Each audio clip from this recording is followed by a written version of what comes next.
Wij staan hier vandaag op het sluizencomplex in Terneuzen op een bijzondere dag. Vandaag gaat namelijk het eerste schip ook daadwerkelijk door deze nieuwe sluis heen.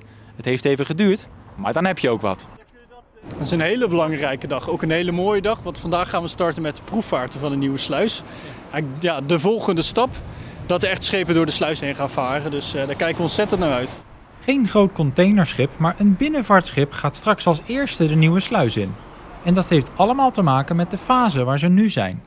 Ja, vandaag hebben we een binnenvaartschip, dat gaat straks vanaf het kanaal de sluis invaren en dat gaat dan geschud worden richting de Westerschelde.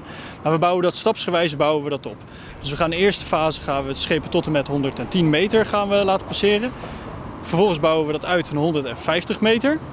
Nou, dat gaat eigenlijk om enkele schepen, maar uiteindelijk gaan ook die aantallen toenemen. Dus we gaan meer schepen tegelijkertijd dan ook in de sluiskolk zien.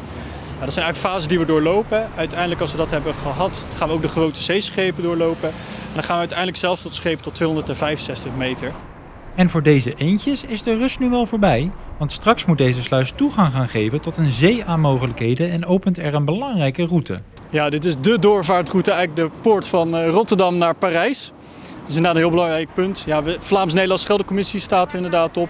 We zijn een Vlaams-Nederlands projectorganisatie. We hebben het samen opgepakt en we zijn samen ook heel trots dat we vandaag hier met die proefvaart kunnen starten. Naar verwachting zijn de proefvaarten deze zomer nog voorbij en kan de nieuwe sluis in volle glorie gebruikt gaan worden.